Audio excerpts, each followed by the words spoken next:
Soberano Dios, Dios omnipotente, Rey de reyes, a ti sea el honor, el imperio y la alabanza, desde ahora y para siempre, por los siglos de los siglos. Exaltado seas tú, coronado seas tú, Señor Jesús, Señor Jesús, Señor Jesús. Amén. Soberano Dios, Dios omnipotente, Rey de reyes, a ti sea el honor, el imperio y la alabanza, desde ahora y para siempre, por los siglos de los siglos. Exaltado seas tú, coronado seas tú, Señor Jesús, Señor Jesús, Señor Jesús. Amén. Soberano Dios, Dios omnipotente, Rey de reyes, a ti sea el honor, el imperio y la alabanza, desde ahora y para siempre, por los siglos de los siglos. Exaltado seas tú, coronado seas tú, Señor Jesús, Señor Jesús, Señor Jesús. Amén. A ti atribuimos la gloria, a ti atribuimos la honra, a ti atribuimos poder y majestad. Santo es el Señor. A ti atribuimos la gloria, a ti atribuimos la honra, a ti atribuimos poder y majestad. Santo es el Señor. A ti atribuimos la gloria, a ti atribuimos la honra, a ti atribuimos poder y majestad. Santo es el Señor.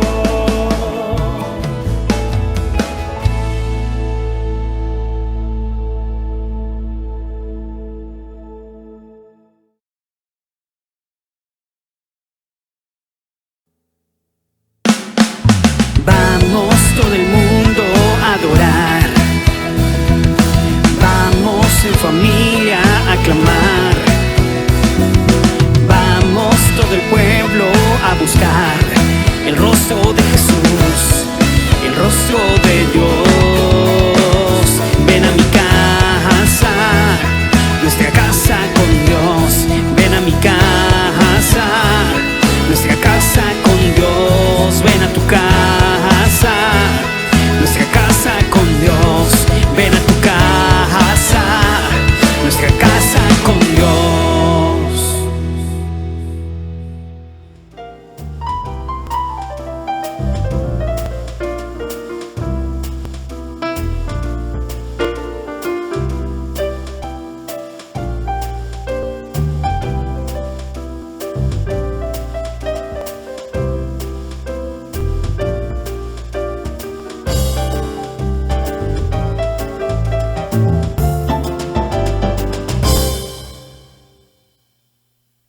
Vive en la plenitud de la buena noticia que es Cristo Jesús. ¿Y de qué trata esta buena noticia? Salvación de la muerte y vida eterna, libertad sobre la esclavitud del pecado, y ahora somos el templo de su Espíritu Santo. Tú y yo somos la casa de Dios, somos su casa. Bienvenidos a nuestra casa con Dios, tu casa. Soy el pastor Manu Pajarín, tu amigo, y en nombre de mi esposa, la pastora Luris, y los pastores Ángel y María, le damos la bienvenida a esta prédica que hemos titulado Una vida de rectitud.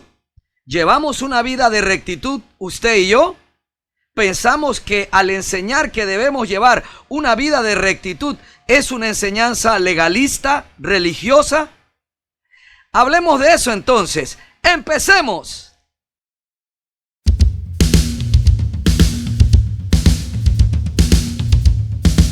Vive en la plenitud de la buena noticia.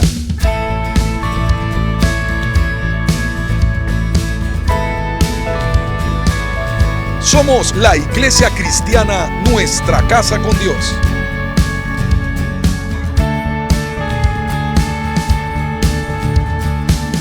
Compartimos el mensaje de la palabra de Dios en la voz del pastor Manuel Pajarín Vergara.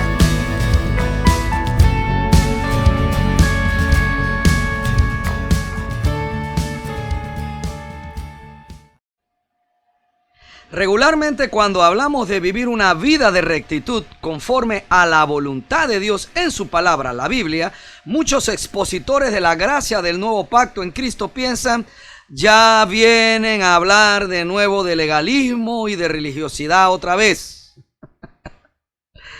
Mi amado hermano, y eso es un engaño, porque cuando hablamos de rectitud, no estamos hablando de cosas externas. Cuando hablamos de tener una vida recta conforme a la voluntad de Dios en su palabra, no estamos hablando de cosas externas. Por lo tanto, no estamos hablando de religiosidad, no estamos hablando de legalismo. Estamos hablando de una manera de ser, de una forma de vivir, de la vida de Cristo en nuestro interior, que ocasiona esa manera de vivir.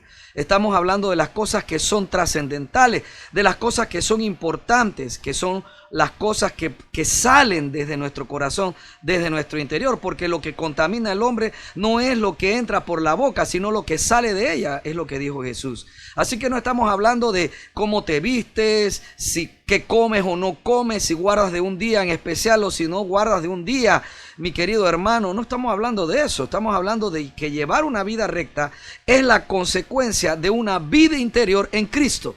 O sea, de que Cristo Jesús viva en mi interior y yo esté cada vez menguando más. Que a lo largo de mi vida yo sepa reconocer cuando estoy actuando yo y cuando no estoy actuando conforme a Cristo, y entonces tener la fe para poder ser corregido, para poder ser guiado en mi interior, para dejar entonces de actuar conforme a como era yo antes de Cristo, y entonces actuar conforme a la voluntad de Dios, que es ser como Cristo. Entonces, en esa transformación diaria, posible nada más por la regeneración, o sea, por haber nacido de nuevo, entonces yo puedo alcanzar esa vida de rectitud que busca el Señor que tengamos nosotros. La palabra es la guía, el Espíritu Santo es la guía.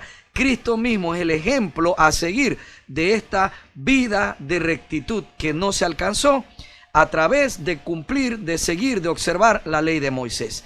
Así que, mi querido hermano, no estamos hablando de cosas externas, no estamos hablando de cortes de cabello o de largos de falda, aunque yo estoy de acuerdo con las iglesias que pues no quieren minifaldas en los altares o pantalones blancos ajustados en el altar. Mi amado hermano, yo entiendo estas cosas. La verdad es que debe haber también un decoro de acuerdo a la situación o al lugar donde estamos, porque yo estoy seguro que delante del presidente de la República usted no va a ir en una microfalda o en un jeans blanquito apretadito con un hilo dental o un buzo blanco de esos deportivos también con un hilo dental. Usted no va a ir ahí vestido así para hablar con el presidente, o va a ir en sandalias o en chancleta o en un pantalón corto bermuda a la presidencia, a una cena. Así que si tenemos la capacidad de entender la etiqueta de una reunión con el presidente de la República, también podemos entender la etiqueta o la ropa a vestir según la ocasión cuando estamos en el escenario de tu iglesia para adorar alabar a Dios, para predicar la palabra. Así que una vida de rectitud no son cosas externas. Una vida de rectitud tiene que ver con mi interior, con mi ser interior. ¿Qué hay en mi interior? ¿Quién vive? ¿Quién gobierna en mi interior? ¿Mi antigua naturaleza asociada con mi alma o la persona de Cristo, el Espíritu Santo en mí? ¿Quién gobierna en mi interior? Ese es el reino de los cielos. El reino de Dios es gobierno. Es que Él me gobierna a mí. El gobierno empieza en mí mismo. El apóstol Santiago escribió una carta en el año 59 de nuestra era aproximadamente, dirigida a las 12 tribus, los creyentes judíos que estaban dispersos por el mundo. Y por la dureza de algunas de sus palabras durante mis primeros 25 años de cristianismo, no me sentía identificado con esta epístola, que al final no fue escrita para los gentiles, o sea, para los no judíos, para nosotros, los no judíos que creíamos en Cristo, no fue escrita para nosotros. Sin embargo, hace poco le he empezado a tomar aprecio a esta carta en su justa doctrina. Mi apreciación ha cambiado porque su contenido se ha convertido en un claro llamado de atención para mí, en una clara advertencia acerca de quiénes somos en Dios por medio de la fe en Cristo Jesús. Esta carta fue escrita a personas que culturalmente conocían al Dios verdadero y tenían ya una relación de pueblo con Él, porque fue escrita para las 12 tribus, o sea, para el pueblo judío que creía ahora en Cristo Jesús. Así que esta carta está dirigida a personas con una experiencia previa con el Dios eterno antes de creer en Jesucristo, una experiencia previa antes de conocer a Cristo. Ellos ya la tenían. Y aunque esta prédica, que tenemos usted y yo en este momento, que les estoy hablando, no trata exclusivamente de un pasaje de esta carta de Santiago o de toda esta carta, pero sí es el inicio, es el prefacio para iniciar esta enseñanza desde una verdad inalterable de esta epístola de Santiago. ¿Qué clase de creyente soy?, pregunta Santiago al inicio de su carta. ¿Un oidor olvidadizo o un oidor obediente? ¿Obediente a qué?, dirá usted. Bueno, obediente a la verdad de Cristo que escucho, que me instruye y que me liberta y me hace verdadero hijo de Dios. Obediente a esta verdad. Leamos en la epístola entonces de Santiago, en esta introducción, en el capítulo 1, verso 25, lo siguiente. Mas el que mira atentamente en la perfecta ley, la de la libertad, y persevera en ella, no siendo oidor olvidadizo, sino hacedor de la obra, este será bienaventurado en lo que hace.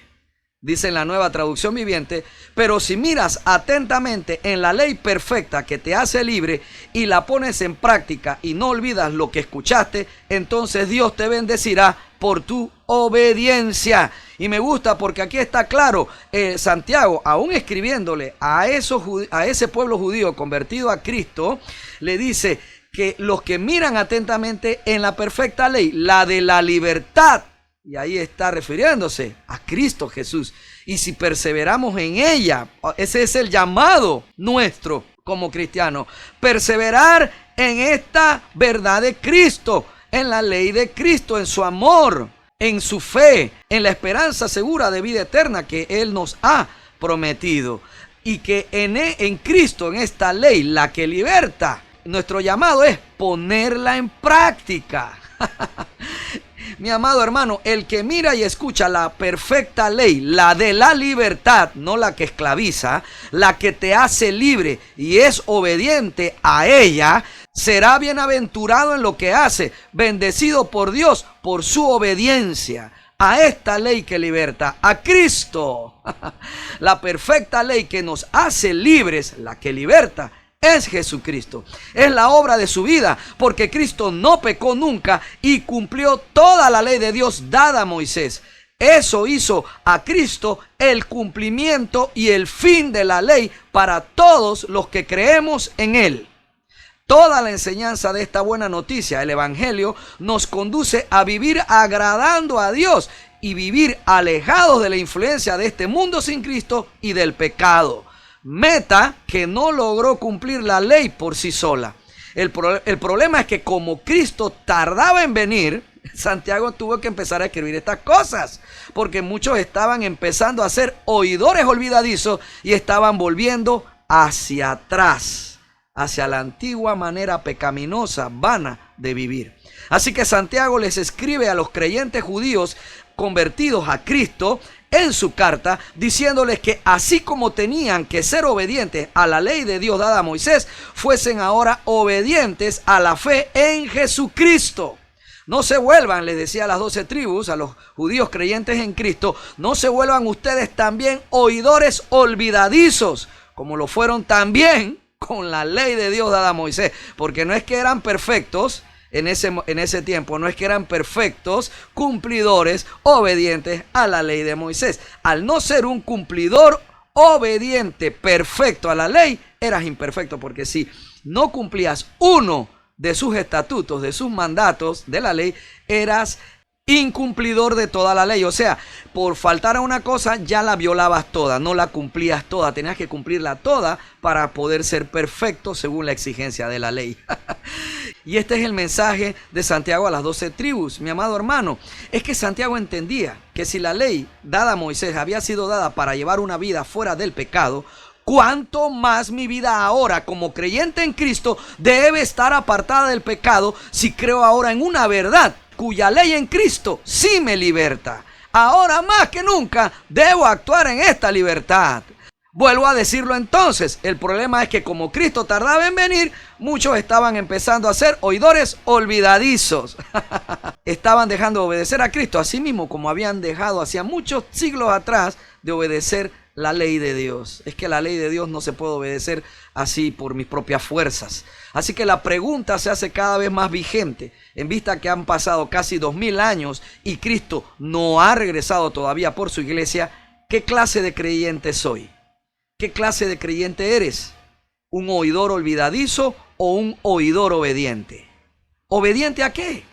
A la verdad de Cristo que escucho, que me instruye y que me liberta de la esclavitud del pecado que lleva a la muerte, que liberta de la influencia del mundo sin Cristo, de la esclavitud de la naturaleza pecaminosa que vive en mi carne y que me liberta de toda religiosidad y me hace verdadero hijo de Dios. Obediente a esto.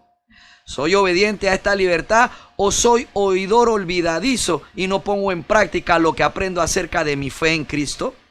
Por eso Santiago le escribe a las 12 tribus que el que mirara, observara atentamente la perfecta ley, la que liberta, debe perseverar en ella, debe ponerla en práctica y no ser un oidor olvidadizo, porque el que la pone en práctica, porque no fue oidor olvidadizo, ese será bienaventurado en lo que hace, cuando pone por obra esta fe que hemos recibido y obras que nazcan de mi interior, no obras para demostrar que soy creyente o que tengo fe, no, sino que esta fe que me ha transformado adentro debe producir obras que demuestran esta libertad que tengo en Cristo sobre el pecado, la muerte, el mundo sin Cristo, Satanás, la religiosidad y la maldición de no cumplir la ley de Moisés, y libertad también sobre la pecaminosidad que habita en el cuerpo. Eso es lo que esa es la obra primera que debe surgir en mí, demostrando que Cristo vive en mí. Así que no nos confundamos, mi hermano, la libertad de la gracia de Cristo no es para que vivamos pecando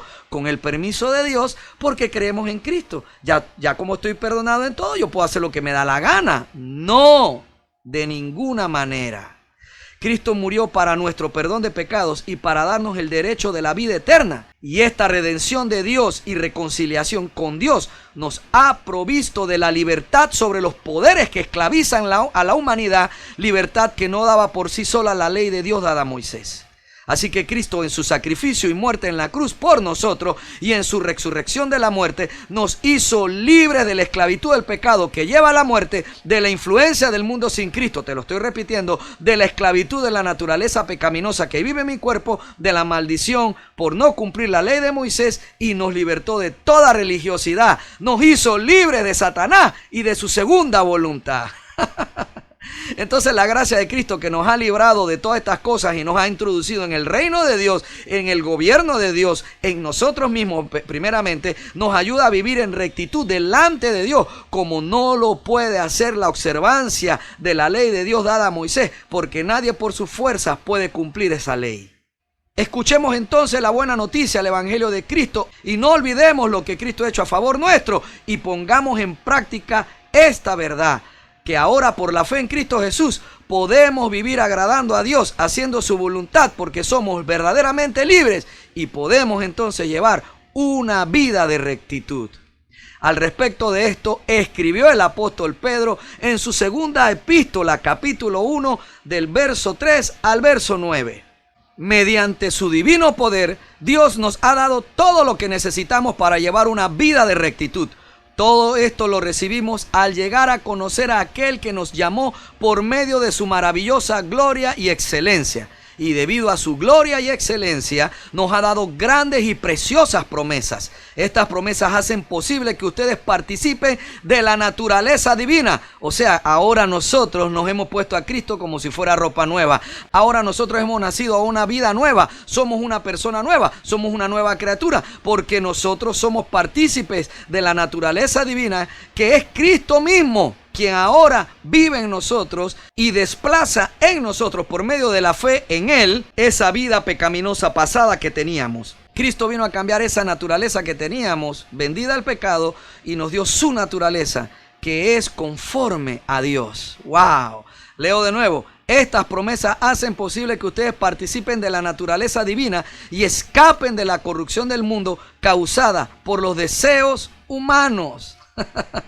En vista de todo esto, esfuércense al máximo por responder a las promesas de Dios, complementando su fe. ¿Con qué complemento mi fe? Con una abundante provisión de excelencia moral. ¿Con qué complemento mi excelencia moral que está complementando mi fe? Con conocimiento. El conocimiento lo complemento con control propio. El control propio lo complemento con perseverancia. La perseverancia la complemento con sumisión a Dios. La sumisión a Dios la complemento con afecto fraternal, y el afecto fraternal lo complemento con amor por todos. ¡Wow!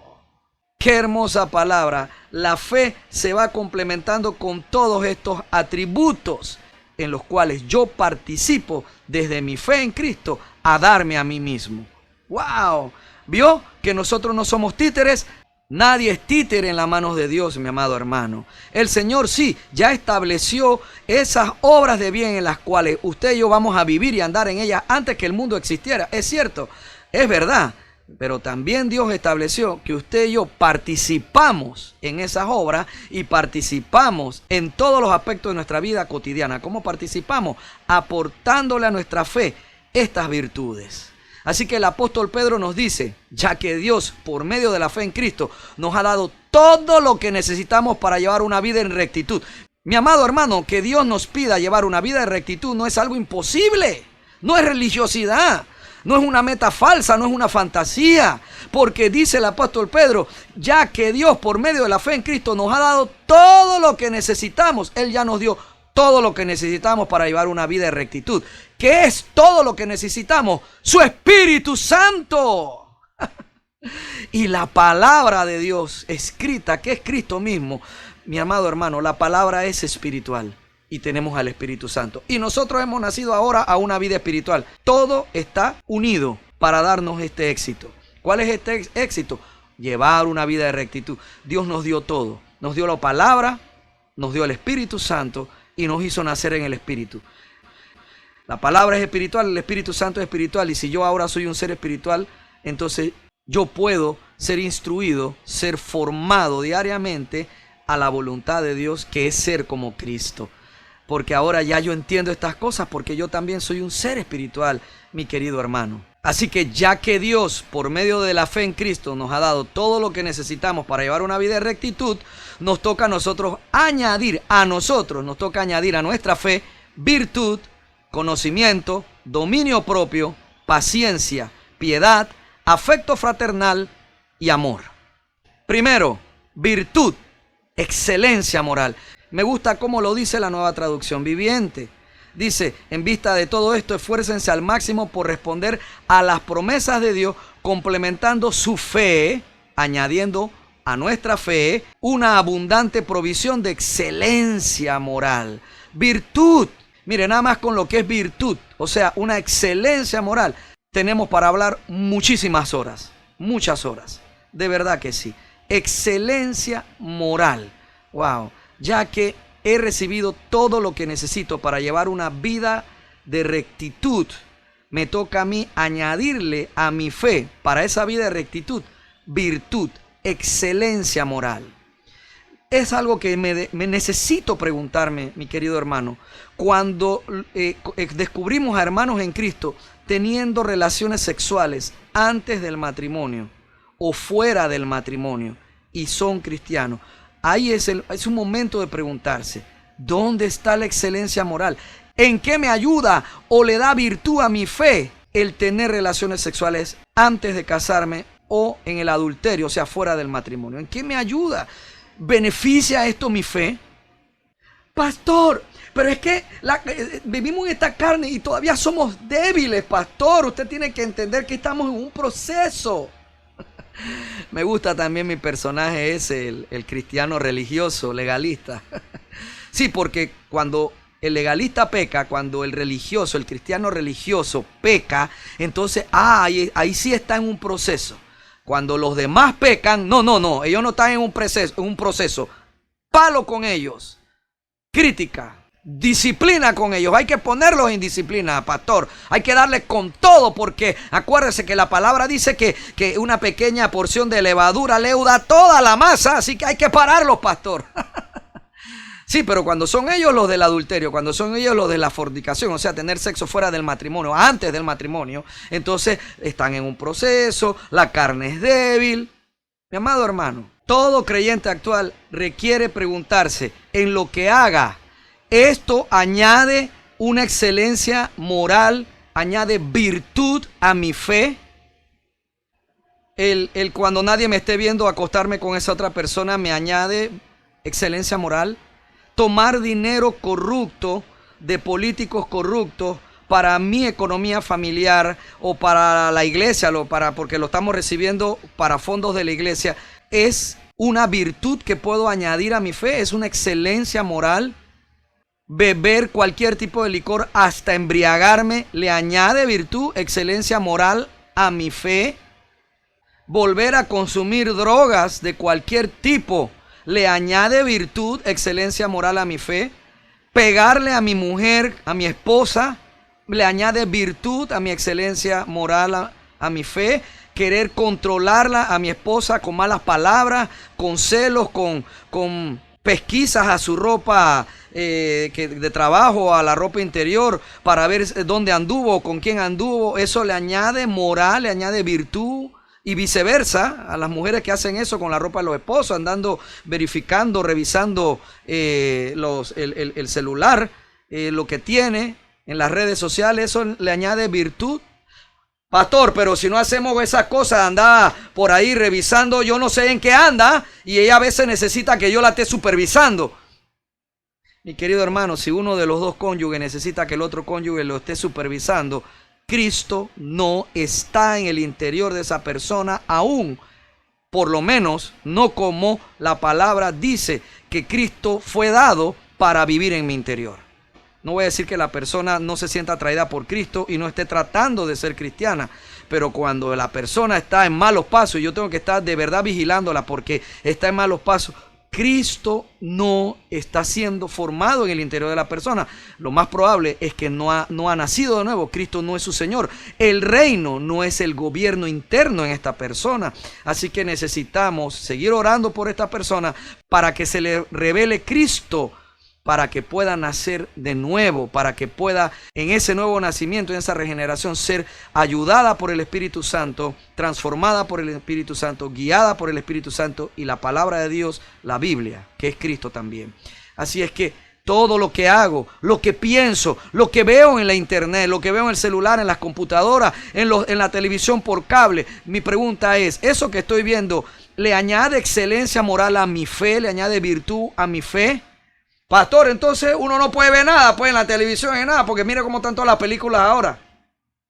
Mire, mi responsabilidad no es decirle a usted qué tiene que ver, así que listo. No me venga a preguntar a mí después, pastor, yo estoy viendo tal serie de televisión o estoy viendo tal película, pastor, yo puedo verla. No me esté preguntando eso a mí, pregúnteselo al Espíritu Santo, empiece a tener su propia relación usted con el Señor. Él le va a decir si está bien o no está bien para usted ver eso. Yo estoy preocupado es por lo mío, o sea, lo que yo debo ver y no debo ver, esa es mi responsabilidad personal. Si tú hubiese tenido hijos pequeños, menores de edad, de los cuales yo soy responsable, entonces también me toca supervisar que ven. Porque en el momento en que ya se hagan adultos, Dios me va a decir realmente, oye, ya déjalos libres, ellos tienen que aprender por sí solos, según la instrucción que le diste en la fe, en Cristo, que ven o que no ven ya como adultos. ¿Por qué? Porque mis hijos llegarán a una edad que no son mis títeres, como yo no soy títere de Dios. Wow, ¿vieron? Y tengo más para hablar de excelencia moral. Y no es legalismo ni religiosidad, es, oiga, lo que hago, lo que pienso, lo que deseo, ¿le añade virtud, excelencia moral a mi fe? Mi amado hermano, qué tremendo es esto. Y lo que dice en la Nueva Traducción Viviente es que esta excelencia moral debe ser abundante, debe ser una provisión abundante. No puede ser algo escaso, o sea, algunos días de la semana tengo excelencia moral y se me acabó. O sea, yo tengo una medida solo hasta 15 para cada semana de excelencia moral. Eso nada más me dura para el lunes en la mañana. No puede ser, mi querido hermano. Y yo necesito añadir a mi fe una provisión abundante que me alcance para toda la semana. Pastor, ¿y cómo puedo yo añadir eso? ¿Cómo es que se añade? Oiga, ¿usted tiene una relación con Dios? Entonces, si usted tiene una relación con Dios, usted ora, adora y lee la palabra. Así yo le añado una abundante provisión de excelencia moral a mi fe. ¿Cómo? Oiga, y es lo siguiente, porque esta virtud debe tener conocimiento. O sea, en la medida en que voy conociendo más a Cristo, sabiendo más de Él, que lo obtengo leyendo la Biblia, orando y adorando, entonces le podré añadir esa abundante provisión a través de conocer más de Dios en su palabra. Así que esto me lleva a lo segundo, conocimiento, que es conocer a Cristo. Dice en el verso 5 que una vez que he añadido virtud a mi fe, debo añadirle a esa virtud conocimiento. A esa abundante provisión de excelencia moral, debo añadirle conocimiento. ¿Conocimiento de qué? De Cristo. Dice en Filipenses 3, verso 8, en la primera parte del verso 8 de Filipenses 3, así es, todo lo demás no vale nada. Pablo hablando de su vida pasada y todos sus logros. Todo lo demás no vale nada cuando se le compara con el infinito valor de conocer a Cristo Jesús, mi Señor. Aleluya. Y dice ahí mismo en el capítulo 3, en la primera parte del verso 10, quiero conocer a Cristo y experimentar el gran poder que lo levantó de los muertos. Conocer a Cristo, este es el conocimiento que necesito adquirir. Pablo tenía todo lo demás por basura, su vida pasada, sus logros en la ley como ministro de la ley, como fariseo. Todo lo que él había alcanzado lo tenía por basura comparado al privilegio de conocer a Cristo Jesús. Conocer a Cristo es añadir virtud, excelencia moral a mi fe. ¡Wow! Él quería experimentar a través del conocimiento de Cristo el poder que levantó a Cristo de los muertos. Así que, mi querido hermano, el objetivo de leer la palabra es conocer a Cristo. No es saber más de la ley de Moisés. La ley de Moisés no me va a librar de los deseos pecaminosos que están en mi carne. No lo hace. Lo que me ha libertado, no que me va a librar, ya me libertó de este poder, de este deseo de mi carne a lo pecaminoso, al pecado. Es Cristo mismo, ya me liberó. Así que yo requiero conocerlo más. Desde Génesis hasta Apocalipsis, yo puedo conocer de Cristo. Así es, de sus promesas, de lo que sucede cuando digo que tengo fe y no actúo según la fe o no me dejo instruir en mi fe. Y ahora yo puedo ser instruido por el Espíritu Santo y por mí mismo yo puedo leer y así mismo me voy autoinstruyendo porque el Espíritu Santo mora en mí y en la medida que voy leyendo el Espíritu Santo me ayuda a descubrir rema, palabra de vida eterna para mí, que me va a ayudar, que me va a dar alimento, le va a dar conocimiento a mi excelencia moral, a mi virtud con la cual debo fortalecer mi fe. Dice en Colosenses 2, versos 2 y 3, Quiero que ellos cobren ánimo y estén bien unidos con fuertes lazos de amor. Quiero que tengan la plena confianza de que entienden el misterioso plan de Dios, que es Cristo mismo. ¿Cuál es el misterioso plan de Dios? Cristo mismo. Eso es lo que requiero entender. Verso 3. En Él, en Cristo, están escondidos todos los tesoros de la sabiduría y el conocimiento. ¡Wow! Así es que, ¿para qué quiero yo hacerme un experto en cosas que no me van a librar de mis deseos en la carne? Como lo es, entre otras cosas, la ley de Dios dada a Moisés. Oiga, lo que requiero yo es conocer cada día más a Cristo. Cristo, el misterioso plan de Dios. Porque en Cristo están escondidos todos los tesoros de la sabiduría y el conocimiento. Mi amado hermano, necesito conocer cada vez más a Cristo. ¿Quién es Él? ¿Cuál es su voluntad? ¿Cuáles son sus promesas? ¿Qué es lo que hizo por mí? ¿Cuál es el tamaño y el efecto de su libertad en mi mente, en mi ser interior, para toda la vida cotidiana? Es lo que yo requiero cada día, conocer más a Cristo mismo, para saber cómo enfrentar los retos a diario de la vida cotidiana, para enfrentar también a diario los retos que me produce esta fe en Cristo. Las obras de bien, las buenas obras que yo estoy destinado a vivir desde antes que el mundo fuera creado, de parte de Dios, destinado a vivirlas, para saber cómo enfrentarlas, cómo vivirlas de acuerdo a esa voluntad, esa expectativa de Dios para mí. Mi amado hermano, añadir a mi virtud conocimiento, a mi excelencia moral conocimiento. Si yo no conozco bien a Dios, entonces ¿cómo sabré qué es excelencia moral? Si no conozco bien a Cristo, ¿cómo sabré qué es excelencia moral? Y ahí sí le digo algo. Ahí me sirve mucho la ley de Dios dada a Moisés. Claro que sí. Si no es mala, es santa, está vigente. Pero no se cumple a fuerza, ni estoy obligado a cumplirla en la manera en que el pueblo judío la tenía que cumplir. Ahora esa ley se cumple en mí por la fe en Cristo. Así que Cristo me ayuda a cumplir esa ley en lo que hago. Claro, en la medida en que yo conozco más lo que le agrada y lo que no le agrada a Dios. Porque voy a poner aquí, como lo dice Santiago, la ley que liberta ya no solamente es la ley dada, la ley santa de Dios dada a Moisés. Es la Biblia desde Génesis hasta el momento que él escribió esa carta a Santiago. Y eso va hasta que se escribió Apocalipsis. Ahora todo eso es la ley de Dios. Así es que en la medida en que yo voy conociendo más de la palabra de Dios, voy a poder entonces también conocer qué es lo que a Dios le agrada y lo que no, lo que está dentro de su voluntad y lo que no. Oiga, aprender a ejercitar los sentidos para saber lo que es bueno y lo que es malo. ¿Por qué? Porque yo vengo de un mundo sin Cristo, un mundo natural, animal, diabólico, carnal, que no entiende lo que es bueno ni lo que es malo, porque a lo malo llaman bueno y a lo bueno llaman malo. Yo vengo de allí, usted viene de ahí, así que nosotros necesitamos conocer de Génesis y Apocalipsis la voluntad de Dios, a Dios mismo, a Cristo Jesús, y ahí entenderé yo también qué es bueno y qué es malo. Tendré ese discernimiento, me ayudará a cuando el Espíritu Santo me hable, me hablará con mayor prontitud, con mayor certeza, porque hasta me traerá el pasaje bíblico. Mi querido hermano, yo necesito conocer más a Cristo, añadirle conocimiento, el conocimiento de Cristo, a mi excelencia moral, a mi abundante provisión de excelencia moral. O sea, una virtud que le estoy dando a mi fe, que le estoy añadiendo a mi fe. Oh, mi amado hermano. Tercero, dominio propio, control propio, autocontrol. Dice en el verso 6 de 2 de Pedro capítulo 1 que al conocimiento le debo añadir dominio propio.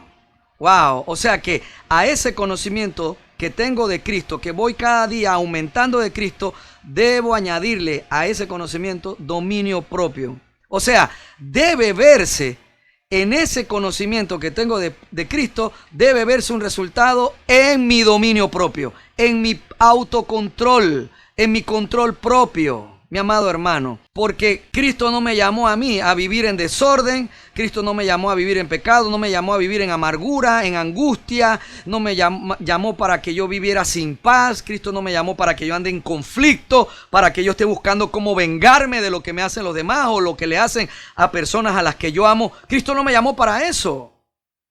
El conocimiento de Cristo debe añadir en mí dominio propio, o sea, la capacidad del autocontrol, la capacidad del control propio. Entonces, cuando yo tengo dominio propio, mi amado hermano, yo sabré cuando reconozco lo que es bueno y lo que es malo, que lo puedo saber conociendo a Cristo, entonces yo sabré controlarme. Sabré qué debo y qué no debo hacer. Sabré que esto no le añade tampoco excelencia moral, virtud a mi fe, porque cuando actúo fuera de Cristo estoy actuando sin dominio propio y Cristo me llamó para tener dominio propio. El mundo no tiene dominio propio, no se autocontrola.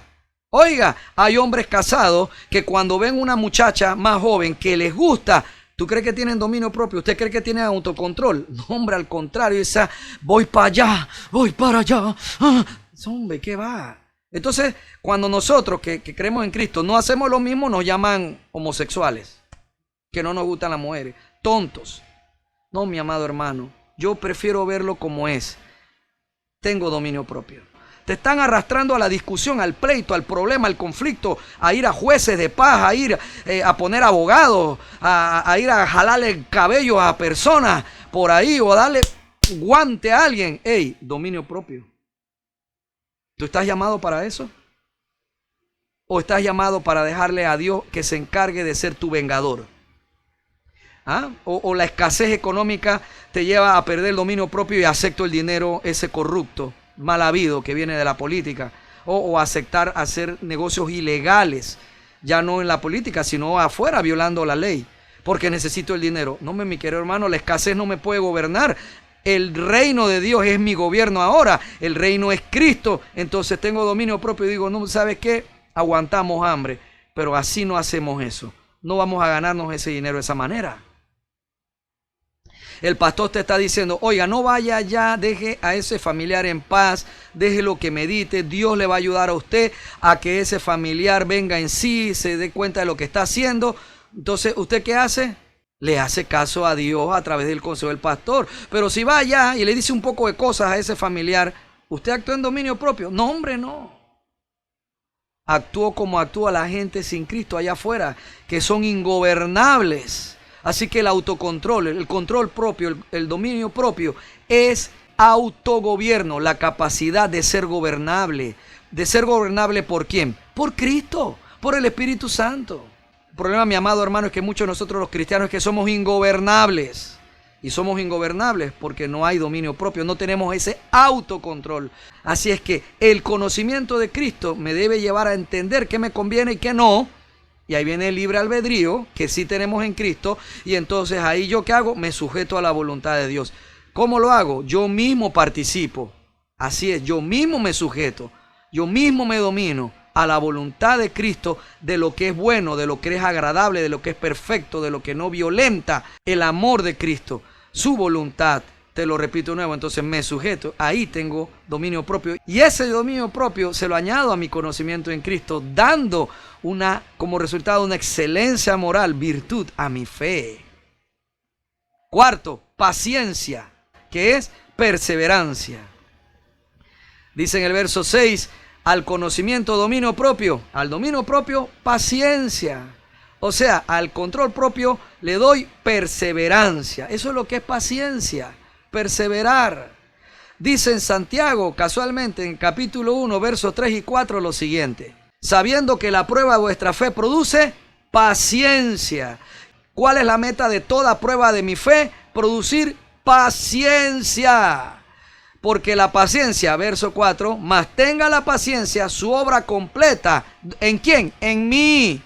Para que seáis perfectos y cabales sin que os falte cosa alguna. Mi paciencia no va a transformar a las otras personas. Mi paciencia no va a ayudar a ser nueva criatura a las otras personas. Mi paciencia no le va a añadir esa virtud a la fe de otras personas. No va a cambiar a los demás a que piensen como yo. Yo no estoy esperando a que yo no estoy teniendo paciencia para que ellos se conviertan a como yo pienso. No, la paciencia obtiene su obra completa en mí. A mí es el que busca convertir en alguien perfecto y cabal, o sea, íntegro, que no le falta nada.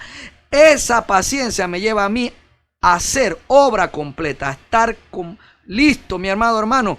Usted no compra un auto que le falte la transmisión, que le falten los frenos o le falten volantes. Usted necesita un auto que es cabal, o sea, perfecto, completo. Si no viene perfecto de fábrica, es de peligro de muerte. Bueno, la paciencia nos lleva a hacer obra completa. Es la paciencia, no tus obras de evangelismo.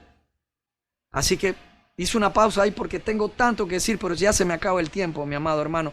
Por lo tanto, usted me está entendiendo, usted es inteligente, usted tiene la inteligencia espiritual.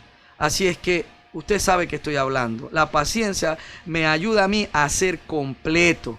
Así es que cuando tengo autocontrol estoy listo, cuando tengo dominio propio estoy listo. ¿Para qué? Para añadirle paciencia, perseverancia a mi fe. ¡Wow! Qué tremendo, ¿verdad? Paciencia, esperar en Dios, en el tiempo de Dios. Así es, mi querido hermano. Quinto, piedad, sumisión a Dios. Dice que a la paciencia entonces le debo añadir piedad. A la perseverancia le debo añadir, o sea, sumisión a Dios, que es lo que es piedad. Una persona piadosa no es una persona solo que se compadece de otras personas. En realidad, cuando hablaba la Biblia, Santiago, Pedro, Pablo, que hablan de piedad, están hablando de sumisión a Dios. Eso es lo que es piedad. Soy sumiso a Dios. Así es que al conocimiento, mi querido hermano, al conocer a Cristo, que es lo que me da la capacidad para añadirle a mi fe una excelencia, una provisión abundante de excelencia moral, virtud. Ese conocimiento de Cristo me ayuda a mí a tener dominio propio, gobierno propio, autocontrol. Ese autocontrol, gobierno propio, dominio propio me permite entonces alcanzar paciencia. Le añado entonces esa perseverancia a mi dominio propio y esta perseverancia, esta paciencia me ayuda a ser sujeto a Dios, sumiso a Dios, a su voluntad, mi amado hermano. O sea que lo que Él me dice que haga es lo que haré. ¿Por qué? Porque ahora ya entiendo el bien y el mal, lo que es verdaderamente bueno y lo que es verdaderamente malo, lo que me conviene y lo que no. Mi amado hermano, ya puedo gobernarme a mí. Entonces, cuando me autogobierno, cuando tengo dominio propio, puedo darme esa sumisión a Dios. Estoy listo. Yo creo que estas son las partes sublimes, más altas de la estatura de Cristo en mi vida, cuando soy sumiso a Dios. Por eso no es lo primero. Bueno, para llegar ahí tengo que haber tenido perseverancia, paciencia, tengo que haber tenido dominio propio, autocontrol, tengo que conocer primeramente más de Cristo cada día y la búsqueda, querer darme a mi fe una abundante provisión de excelencia moral, virtud. Cuando todas esas cosas, desde la virtud, excelencia moral, voy subiendo hasta la perseverancia, paciencia, entonces alcanzo la capacidad de ser sujeto, sumiso a Dios en lo que quiere, en lo que me pide mi amado hermano. Entonces vienen las últimas dos. Sexto, afecto fraternal. Que aquí lo dice directamente en el verso 7. Afecto fraternal en ambas versiones. Que es no solamente amar de esa manera a mis hermanos de sangre, a mis primos, a mis tías, a mi abuela, a mi mamá, a mi papá, a mi mujer, a tu esposo, sino también ese tipo de afecto, dárselo a los hermanos en la fe, tratarlos así. Entonces yo los estoy tratando a ellos con paciencia, con dominio propio, con el conocimiento de Cristo, con una provisión abundante de excelencia moral. Mi amado hermano, esa virtud, esa es la manera en que debo darle ese amor fraternal a mis hermanos, tenerles paciencia. Saber soportarlos, mis queridos hermanos, porque ellos me están soportando a mí también. Y en ese afecto fraternal, entonces ya estoy listo para séptimo, amor por todos. Amor. Cuando tengo ese afecto fraternal, esa capacidad de darle esa paciencia, ese dominio propio, ese autocontrol, ese autogobierno, ese conocimiento que tengo de Cristo, con el cual puedo yo alcanzar esa excelencia moral abundante, mi amado hermano. Entonces ahí, cuando yo le doy todas esas cosas, no solo a los miembros de mi familia, sino a los miembros de mi familia en la fe, oiga, entonces estoy listo para el amor por todos, sean creyentes o no. Y ahí es donde yo les pido que está bien de que nosotros nos opongamos al matrimonio de personas del mismo sexo. Pero no podemos odiar a la gente que practica esas cosas. No puedo odiar al asesino, al homicida, al político corrupto. Tampoco no puedo odiar, mi amado hermano, al empresario corrupto. No puedo odiar al drogadicto, al alcohólico. No estoy llamado para odiar a nadie. Estoy llamado para amar a todos. Entonces aquí es donde se hace importante la pregunta del apóstol Santiago. ¿Estoy siendo un oidor olvidadizo o estoy yo aplicando mi fe en todos los aspectos de mi vida? Los estoy llevando por obra. Porque si yo tomo mi fe y la pongo por obra, yo seré bendecido por Dios. Seré bendecido en todo lo que haga. Por favor, mi querido hermano, ¿qué clase de creyente soy? ¿Soy un oidor obediente o soy un oidor olvidadizo, mi amado hermano? Mira que te leo por último lo que dice aquí el apóstol Pedro. Verso 8. Cuanto más crezcan de esta manera. ¿De cuál manera? Oiga, de todo lo que le acabo de leer, de amor, afecto fraternal, de perseverancia, paciencia, de dominio propio, autogobierno, de conocer a Cristo, de la abundante provisión de excelencia moral, que es una virtud que puedo añadir a mi fe. Cuando crezco de esta manera, en estas cosas, más productivos y útiles serán en el conocimiento de nuestro Señor Jesucristo. Y volvemos al conocimiento, volvemos otra vez a estar indagando, a estar buscando saber más de Cristo, entender más de Cristo. Entonces, cuando practico estas cosas, más productivo y útil seré en todo lo que cada día más conozca de nuestro Señor, de mi Señor Jesucristo, de tu Señor Jesucristo. Verso 9. Pero los que no llegan a desarrollarse de esta forma son cortos de vista o ciegos y olvidan que fueron limpiados de sus pecados pasados. Mi amado hermano, wow. Si yo no estoy practicando, siendo un oidor olvidadizo, y no estoy practicando, añadiendo a mi fe la excelencia moral, la virtud, el conocimiento de Cristo, el dominio propio, la paciencia, la piedad, que es la sumisión a Dios, el afecto fraternal y el amor, entonces no seré productivo con el conocimiento que esté adquiriendo de Cristo. Y ahí, cuando no estoy entendiendo a Cristo, porque no lo pongo por obra, entonces no estoy siendo productivo y útil, es lo que hace que algunos empiecen a tener una vista corta o queden otra vez ciegos a la verdad de Dios y a la maldad del mundo alrededor, y entonces vuelvan otra vez a la vida pagana que tenían, porque han olvidado que fueron limpiados de todo pecado mediante el sacrificio de Cristo. Tremendo, ¿verdad? ¡Wow! Oiga, ¿por qué escribe Santiago esto en su carta? Bueno, Pedro lo dice acá, porque cuando yo no estoy poniendo en práctica estas cosas, esta ley que me liberta, dice Santiago, me voy a convertir en corto de vista, en ciego, y olvidaré que fui limpiado por la sangre de Cristo de todos mis pecados pasados, de mi antigua manera de vivir. Entonces, ¿qué clase de creyente soy? ¿Un oidor olvidadizo o un oidor obediente que cumple la ley de Cristo, que ama a Cristo, que busca a Cristo y procura que su vida sea una vida regida por la fe, o sea, una excelencia moral, un conocimiento cada vez más pleno de Cristo porque lo busco cada día, un dominio propio, una fe que persevera, que es paciente y que sabe amar a los hermanos de familia, a los familiares y a los hermanos en Cristo, y que sabe amar y puede amar a todos. Oh, mi amado hermano, esta es esa vida de rectitud a la que hemos sido llamados. ¿Tenemos tú y yo esa vida de rectitud? ¿Vivimos una vida de rectitud? Oh Dios Todopoderoso, yo te pido, Señor, que nos ayudes a tener esta vida de rectitud. Dios, que comprendamos cada vez más que ese es tu propósito para nosotros, Dios, en Cristo Jesús. Oh sí, Señor. Padre, que esta palabra nos abra los ojos del entendimiento, Padre, para que no seamos, Señor Jesús, cortos de vista o ciegos y olvidemos que hemos sido limpios de todos nuestros pecados pasados y estemos entonces buscando vivir otra vez como los pecadores que una vez fuimos. Ayúdanos a vivir, Señor, en ti, en tu voluntad, Padre, en esa vida de rectitud que tú nos has regalado en Cristo, que es tu meta, Padre, para nosotros también como hijos de Dios. Así es, mi Señor. Oh, gracias, Padre, por tu palabra, Señor. Gracias, Señor. Gracias, Señor Jesús. Si estás en tu casa y quieres seguir orando, ponle pausa aquí y sigue orando y sigue dándole gracias a Dios por Cristo. Así es, mi querido hermano. Por efecto de tiempo, yo concluyo aquí recordándote que en Cristo Jesús el Señor ya te ha bendecido y te ha guardado. Que el Señor ya ha hecho resplandecer su rostro sobre ti y sobre mí.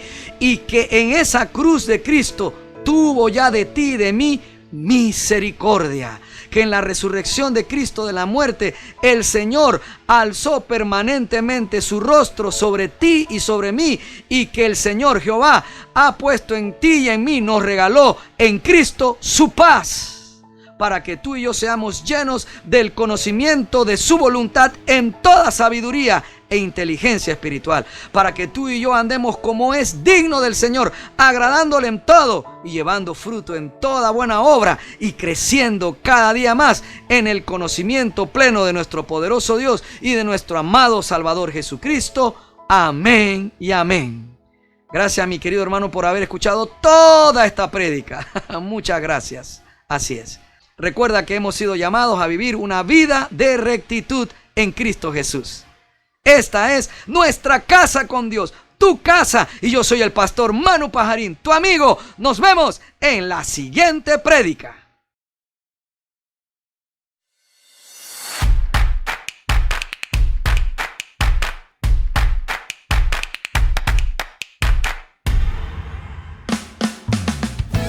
Muchas gracias por escuchar todo el mensaje.